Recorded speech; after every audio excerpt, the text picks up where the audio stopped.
Facebook, Twitter, Instagram, and other social media websites deals with cancel culture. But the site that cancel culture runs rampant on is Twitter. Twitter is one of those sites that is like walking through a minefield. You're one post, one like, or one comment away from having everything come crashing down around you. But let's focus on a couple of the biggest reasons to be canceled on Twitter.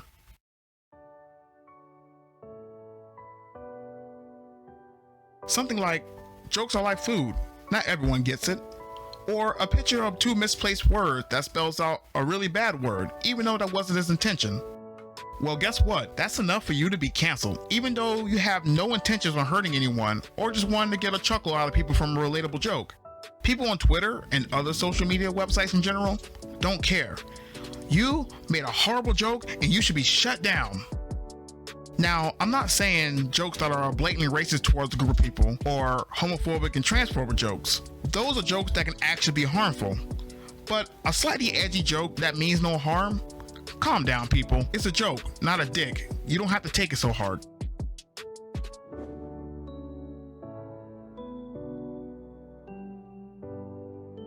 Remember that dumb racist joke you made when you were like 13 years old on DeviantArt? Congratulations! Even though you're 25 and have grown from your immature past, you, ma'am or sir, is canceled. Lord forbid you made a mistake as a young child. Another example of what happened when people dig up your past is what happened with Robbie Downey Jr. recently. If you don't know what happened, TLDR, he was caught doing blackface. And by caught, he was literally doing blackface in a movie where he played as a white guy doing blackface as a joke on how stupid doing blackface was. But the Twitter cancel police don't want context. They just want to throw their keyboard justice at someone to make themselves feel better because they literally don't have anything better to do in their life. We've all seen the accusations, on YouTube specifically. Big stars, YouTubers, influencers who have huge followings. But it's not just the ones with big followers. There's even smaller content creators on YouTube and Twitter that will have accusations thrown at them because of a small tweet, comment, or maybe a YouTube video in their past where they made a joke that was taken out of context or now is being used against them.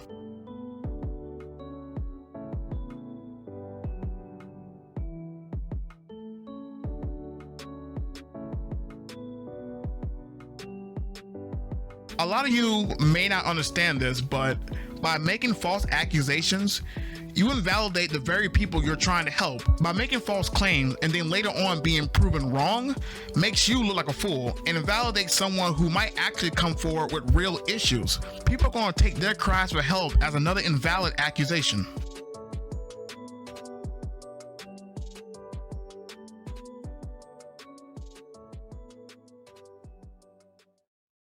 We all seen the obligatory apology video on YouTube, Twitter, or Instagram. Apologies from your favorite star or influencer because they did something either by mistake or because something they did in the past. They apologize for it. Well, you know that apology can actually make it worse.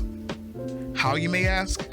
Well, people have this notion that apologizing means you aren't sincere and you're only doing it because you got caught. So they make it out as you only covering your ass and you don't mean anything that you're saying.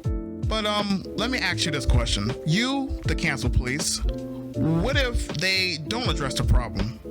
What if they just completely ignore it and not say anything about it at all? What then? We all know what you will do.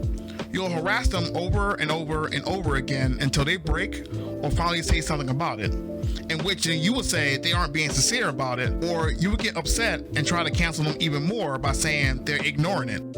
Damned if you do, damned if you don't.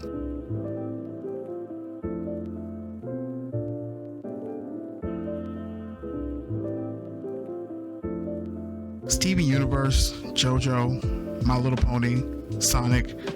We all know these shows and we all know the fandoms that follow them. And most of you probably immediately thought about how toxic they are.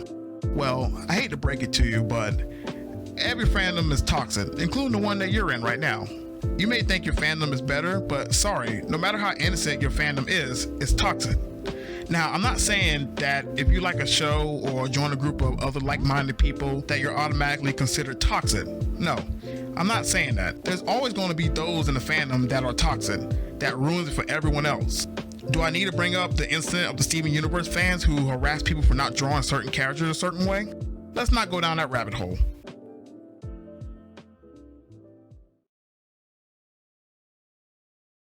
Do you follow someone on Instagram or Twitter what others will consider questionable?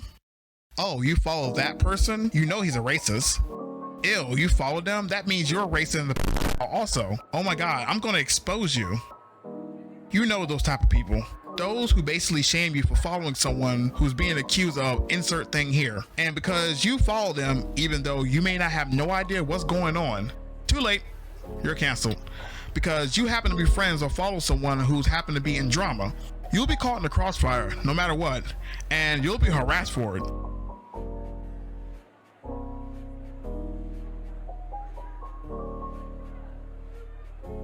This last one I'm going to bring up is a bit more dystopian. But we all know about Photoshop and Adobe After Effects, how easily we can fake people doing stuff in photos and videos that never happened. Well, you probably know about this new deepfake that's starting to come out, making people say stuff they never said. This, in my opinion, is a whole nother level of canceling people. It's stuff you only seen in dystopian cyberpunk movies, but this time it's real life.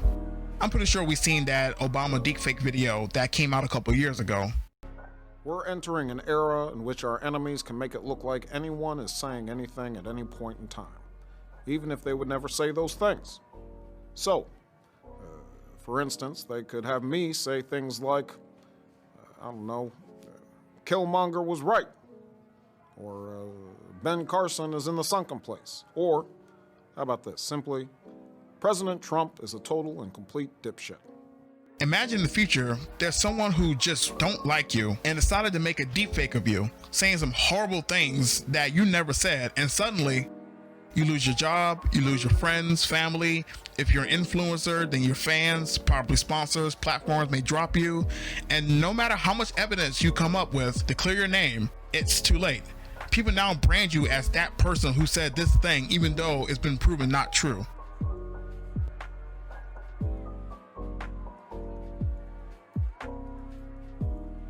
I want you guys to leave with this in your mind. If you're so quick to cancel someone because someone brings up their past, take a deep look at yourself and ask yourself, have I said something stupid when I was younger? Ask yourself, how would I feel if I was on the receiving end of being canceled? What if this were me? I want you to think about that next time you want to jump on the cancel culture hate train, because at any time, it could be one of you.